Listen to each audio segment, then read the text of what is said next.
আসসালামু আলাইকুম সুপ্রিয় শিক্ষার্থীরা, তোমরা যারা এসএসসি পরীক্ষার্থী আছো তাদের জন্য আজকের ক্লাসটি রাইট ফর্ম অফ ভার্বের চতুর্থ পার্ট নিয়ে। তো এর আগে তোমরা দেখেছো রাইট ফর্ম অফ ভার্বের ফার্স্ট, সেকেন্ড, থার্ডের প্র্যাকটিস ক্লাস দেওয়া হয়েছিল। তো আজকের চতুর্থ ক্লাসটিতেও তোমাদের প্র্যাকটিস দেওয়া হবে। আশা করি যে 4টি প্র্যাকটিস ক্লাস দিলাম এগুলো যদি তোমরা করো তো রাইট ফর্ম অফ ভার্বের কোনো সমস্যা থাকবে না। আর যেগুলো প্র্যাকটিস ক্লাস দেওয়া হয়েছে এগুলো প্রতি বছরই কোনো না কোনো বোর্ড কোশ্চেনে দেখা যায় যে আসছে। তো এগুলো তোমাদের জন্য খুবই গুরুত্বপূর্ণ।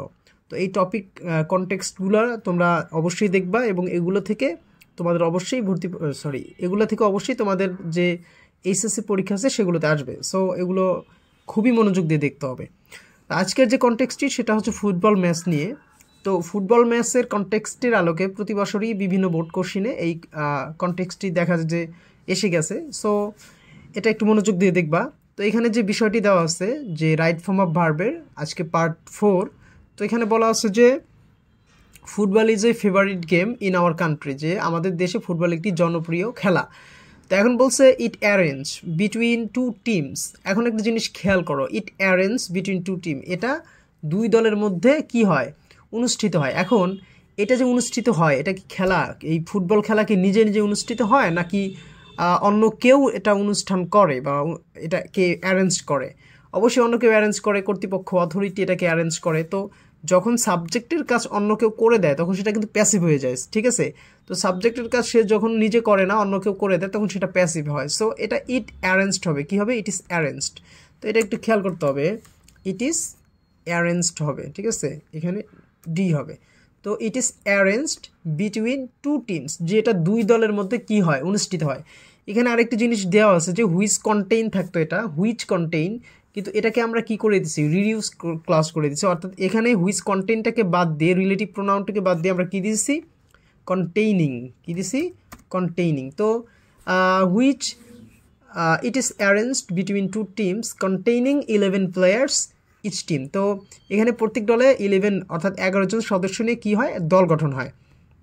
তো বলছে the captain's of both teams. এখন একটা জিনিস খেয়াল করো যে the captain's of both teams, যে দুই দলের ক্যাপ্টেন, এই যে ক্যাপ্টেন, দেখো ক্যাপ্টেনটা কিন্তু প্লুরাল, যে দুই দলের ক্যাপ্টেন, দল নেতা যারা থাকে তারা কি করে, লিড দিয়ার গ্রুপস। তাহলে যেহেতু সাবজেক্ট প্লুরাল, আমাদের রাইট ফর্ম অফ ভার্ব যেটা যে লিড, এই লিডটাও কি হবে, লিডটাও হবে প্লুরাল, তার মানে লিডটা লিডই থাকবে। তাহলে the captain's of both teams lead দিয়ার গ্রুপস, তাদের দুই দলের যে দলনেতা আছে তারা তাদের দল কি করে, পরিচালনা করে।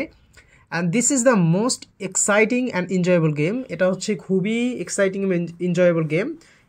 ইভার যেহেতু আছে, ইভার কিন্তু পাস্ট পারফেক্ট, প্রেজেন্ট পারফেক্ট টেন্সকে নির্দেশ করে। আর আমরা যে কনটেক্সটটা পড়তেছি এটা কিন্তু প্রেজেন্ট টেন্সের কনটেক্সট। সো তোমাকে ম্যাক্সিমামগুলোই দেখতে হবে যে প্রেজেন্ট টেন্সে হচ্ছে কিনা, বা ম্যাক্সিমামগুলো কিন্তু প্রেজেন্ট টেন্সে হবে। সো এখানে যেহেতু আমাদের এটা প্রেজেন্ট পারফেক্ট টেন্সকে নির্দেশ করে, সো এখানে আমরা হ্যাপ না দিলেও, সরাসরি হ্যাপ না দিলেও এটাকে আমরা কি করে দিব, প্লেড দিব, অথবা তুমি প্লেইংও দিতে পারবে, এর সমস্যা নেই। হ্যাপ গেম ইভার প্লেড, PLE, হ্যাঁ আচ্ছা, প্লেড অ্যাক্রস দ্য ওয়ার্ল্ড, অথবা প্লেইং অ্যাক্রস দ্য ওয়ার্ল্ডও তুমি দিতে পারতা, ঠিক আছে? তারপরে ইট, দেখো it run for an hour and half with an interval after half of the time. এখানে ইট হচ্ছে থার্ড পারসন সিঙ্গুলার নাম্বার। তো ইটের পরে যে ভার্বটা আছে এটার সাথে এস যুক্ত হয়, তাহলে এস যুক্ত করে দিলাম। It runs for an hour and half with an interval after with the time, time is over, time is over. Be থাকলে প্রেজেন্ট, যেহেতু প্রেজেন্ট কনটেক্সটের কথা বলতেছি তাহলে ইজ হবে, ঠিক আছে? Time is over.